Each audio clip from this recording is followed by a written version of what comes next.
Hello student, वाईडीटी classes में आपका स्वागत है। आज हम लोग वर्ग 9 के इतिहास का तीसरा चैप्टर नात्सीवाद और हिटलर का उदय के प्रश्न उत्तर करेंगे।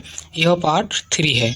इसके पहले हम लोग 2 वीडियो बना चुके हैं, तो चलिए वीडियो की शुरुआत करते हैं। पहला प्रश्न है 5वां नंबर, नात्सी समाज में औरतों की क्या भूमिका थी? फ्रांसीसी क्रांति के बारे में जानने के लिए अध्याय 1 देखें। फ्रांसीसी क्रांति और नात्सी शासन में औरतों की भूमिका के बीच क्या फर्क था, एक पैराग्राफ में बताएं। तो इसका उत्तर होगा नात्सी समाज में औरतों की भूमिका। नात्सी समाज में औरतों की भूमिका सीमित थी। इसका अर्थ है कि नात्सी समाज में औरतों की भूमिका बहुत कम थी। शुद्ध नार्डिक आर्य रक्त वाले बच्चों को जन्म देना, यहूदियों से दूर रहना, घर संभालना तथा बच्चों को नात्सी मूल्य मान्यताओं की शिक्षा देना उनका दायित्व था। तो नात्सी समाज में औरतों का यह दायित्व था कि वे शुद्ध नार्डिक आर्य रक्त वाले बच्चों को जन्म दें, जिसका अर्थ हुआ कि वे सिर्फ नार्डिक आर्य से ही शादी कर सकते हैं। यहूदियों से दूर रहना और यहूदियों से उन्हें दूर रहना, घर संभालना और बच्चों को नात्सी मूल मान्यताओं की शिक्षा देना। इसका अर्थ हुआ कि जो नात्सी के जो मान्यता है, जो उनके कार्य हैं, उनकी शिक्षा देना उनका दायित्व था। फ्रांसीसी क्रांति तथा नात्सी शासन में औरतों की भूमिका में निम्न अंतर थे, जिसमें पहला है, फ्रांस की क्रांति में महिलाओं ने अपने देश के सामाजिक तथा राजनीतिक विकास में समान रूप से भाग लिया। तो जो फ्रांस की क्रांति हुई थी, वहाँ पर महिलाओं ने अपने देश के सामाजिक और राजनीतिक विकास में समान रूप से भाग लिया, जबकि नात्सी समाज महिलाओं के लोकतांत्रिक अधिकार के विरुद्ध थे। जबकि हम लोग देखते हैं कि नात्सी समाज में महिलाओं को लोकतांत्रिक अधिकार नहीं दिए जाते थे। उनका विचार था कि महिलाओं का अपने अधिकारों की मांग करना गलत है तथा उनको दिए गए अधिकार समाज का नाश कर सकती है। तो नात्सियों का मानना था कि महिलाओं को अपने अधिकार की मांग करना गलत है तथा उनको दिए गए अधिकार समाज का नाश कर सकती है।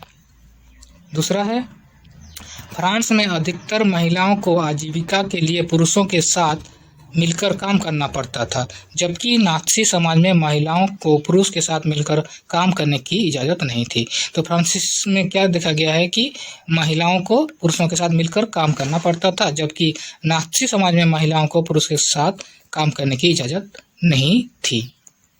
तीसरा है, फ्रांस की महिलाएं अपना साथी चुनने के लिए स्वतंत्र थी। इसका अर्थ हुआ कि फ्रांस की जो महिलाएं थी, वे अपने पसंद से शादी कर सकती थी, जबकि नात्सी समाज में महिलाओं के लिए एक आचार संहिता थी। उन्हें यहूदियों के साथ संबंध बनाने का अधिकार नहीं था। और नात्सी समाज में महिलाओं के लिए एक आचार संहिता था, कानून था कि वे यहूदियों के साथ शादी नहीं कर सकती थी।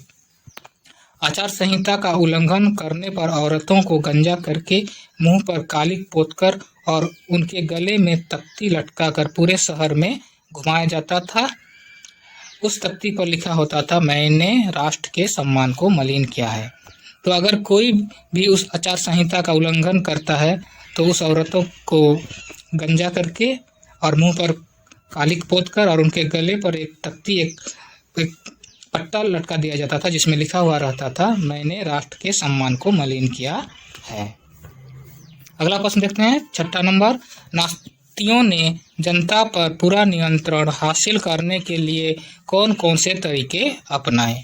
तो इसका उत्तर होगा, नात्सियों ने जनता पर पूरा नियंत्रण हासिल करने के लिए निम्न तरीके अपनाए, जिसमें पहला है, नात्सियों ने अपने व्यवहार को प्रदर्शित करने के लिए पोस्टरों, फिल्मों, आकर्षक नारों के माध्यम से प्रचार किया। तो नात्सियों ने जनता पर पूरा नियंत्रण हासिल करने के लिए पोस्टरों, फिल्मों और आकर्षक नारों का प्रचार किया। दूसरा, लोगों की भावनाओं का दोहन किया और उनके घृणा और क्रोध को बढ़ाया। तो लोगों में जो दया की भावना होती थी, उनका वे दोहन किए। इसका मतलब हुआ कि उनके जगह वे घृणा और क्रोध को बढ़ाया। उन्होंने जनता को एहसास कराया कि उनकी समस्याओं को सिर्फ नात्सी ही हल कर सकते हैं, और उन्होंने जनता को एहसास कराया कि उनकी जो भी समस्या है, उन्हें सिर्फ नात्सी ही हल कर सकते हैं। तीसरा, नास्तियों की इच्छा के अनुसार समाज को नियंत्रित और व्यवस्थित करने के लिए विशेष निगरानी और सुरक्षा बल बनाए गए थे। और नास्तियों की इच्छा के अनुसार समाज को रखने के लिए, नियंत्रित करने के लिए और व्यवस्थित करने के लिए वे सुरक्षा बल और निगरानी बल बनाए थे। चौथा है मीडिया, रेडियो का सावधानीपूर्वक इस्तेमाल किया गया। और मीडिया का और रेडियो का सावधानीपूर्वक इस्तेमाल किया गया। ठीक है, तो आज हमने वर्ग 9 के इतिहास का तीसरा चैप्टर नास्तिकवाद और हिटलर के उदय के प्रश्न उत्तर किए। अगर आपको ये वीडियो अच्छा लगा तो लाइक और शेयर कीजिए, और अगर आप इस चैनल पर नए आए हैं तो इस चैनल को जल्दी से सब्सक्राइब कीजिए। मिलते हैं हम लोग अगले वीडियो पर। धन्यवाद।